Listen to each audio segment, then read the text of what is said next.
Welcome back to Switzer. Andrew Coorey is a former Macquarie Bank foreign exchange dealer turned small business owner come investor. Recently I commissioned Andrew to work out why Oxford Street has turned into a retail ghost town, and his revelations are quite scary. Welcome, Andrew. Thanks, Peter. Good to be here. Mate, we should explain to you, to the audience, that you were a high-flying foreign exchange dealer. Medium flying.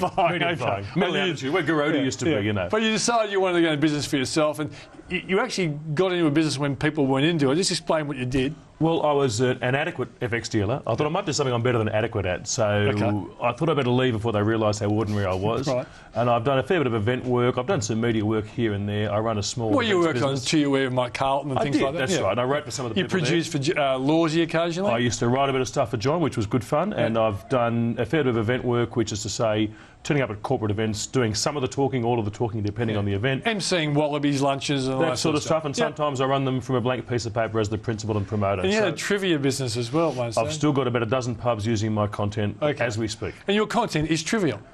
By definition. That's very true. But I thought you're the perfect person to work. On this show, we've talked about what in the hell's going on Oxford Street. So you've done the research. Sum it up. Look, I'm an Australian man, so I hate shopping. Yeah. But I'm half Lebanese, so I love property. That's true. So I live near enough to Oxford Street, and I've always been wondering why over 2 or 3 years there are so many empty shops. So I thought I'll just measure this, whether it's an impression or an actual fact. So I walked down Oxford Street with a pen and paper and I counted the shops.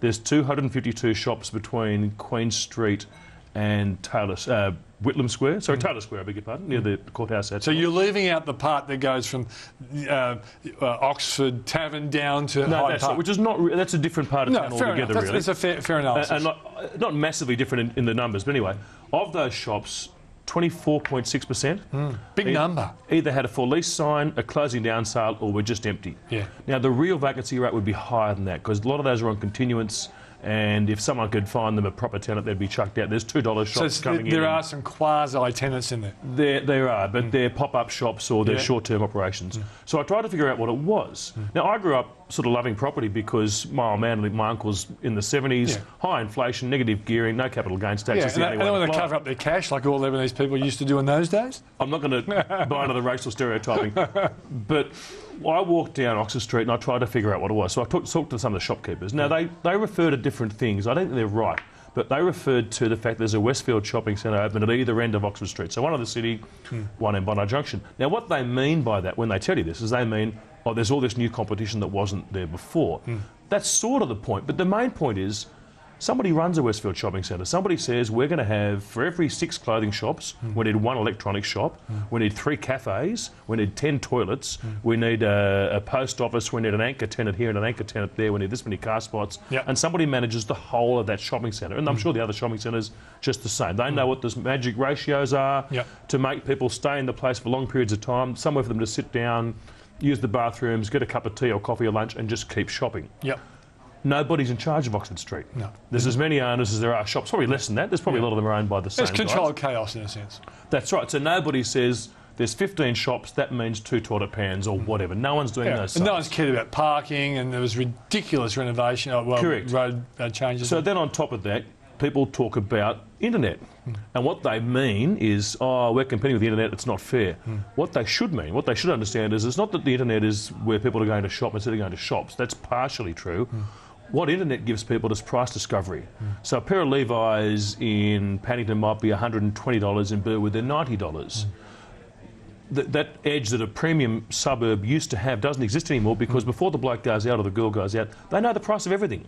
They've looked on the web, where can I buy a pair of Levi's or whatever it is. I'm not going to pay $30 extra just to go to Paddington. I'll go to wherever it is, and they'll find the cheapest one before they even leave the house. So if you had a shop and that's a premium suburb with wealthy buyers, that doesn't matter much anymore because everyone knows the price of everything before they've left home. So to me, that's the real internet story, is price transparency. So then you've got issues like bus lanes, which are particularly local, very hard to fix those, but also the lack of a couple of big anchor tenants. Like the Westfield guys know, we need to have a shopping centre, we need to have a supermarket, we need a Woolies or a Coles or an IGA, whatever it is. We need an anchor tenant and we need someone like Boss or R.M. Williams or a famous clothing brand, and we'll take them on. We might give them a slightly better rent because we think they're fantastic for the overall shopping experience. Oxford Street's not doing that. So then I've got this particular theory which is about the connection between... The only people that could really take that whole of district view might be the council. So Oxford Street's got two councils. It's a Clover Moore issue in a sense. Up to a point. But it's split in half and there's two councils. There's two councils. That doesn't help. So that's a particularly local issue. Yeah. But here's the thing. Here's why I think local government's a bit of a waste of time. They don't get to charge, they don't get to compete for the votes of the punters or the ratepayers based on the rates they pay. They don't say, hey, vote for me, rates will go down, or vote for me, I'll spend the money in this certain way. No one knows what they're going to take in. They don't control what they take in. Therefore, no one's engaged. So we get people who aren't really accountable to the voters. So there's nobody sitting at Wallara Council saying, if I don't fix Oxford Street, I'm out of a job. No, this is terrible. I've got to do something about it. So it's not an imperative for anybody at local government. Now, Andrew, one of the things that really surprised me when I read your article was you said that the landlords are very different in Oxford Street. Explain that part. Well, those shops have been empty for 2 and 3 and 4 years. I counted 62 for lease signs, no for sale signs. Yeah. So there's a stubbornness there. Yeah. No one's admitting... And why is there stubbornness there? I think you talked about ethnic stereotypes before. That's clearly not going to be one of the answers I'll give you. No, of course not. But I think these guys are unencumbered. Yeah. They paid down the debt 10, 20, 30, 40 years ago. They're just not easygoing guys. My family owns 3 or 4 shops in there, and they've owned them for years. Right. Yeah. Now, we've never taken a discount. Why would we start now? Yeah. In all the time I've been here, I've never taken a discount. We're not going to do it. Yeah. So they won't admit to themselves that the rates are too high, that the rents are too high.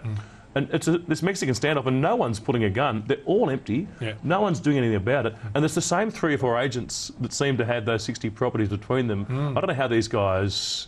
How do they take you in and say, Peter, this is a fantastic opportunity, it's unique? Well, it's not unique, you've got 15 of them, mate. So I don't know how that works, right? It'd be very hard for them to sell those properties. Do you think it's going to change? It's a Mexican standoff. We're running out of time.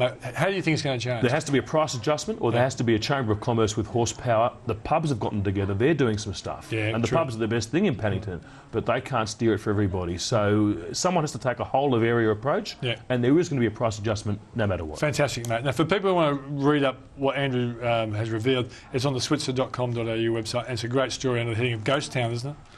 Excellent. Yep. Cheers, buddy. I'll get you on another subject in the not-too-distant future. So if you want to read my thoughts each morning at close of Wall Street, or you want to read Janine Parrott's ruthless rants, check out my website, switzer.com.au. I'm Peter Switzer. Thanks for watching us. I'll see you tomorrow night.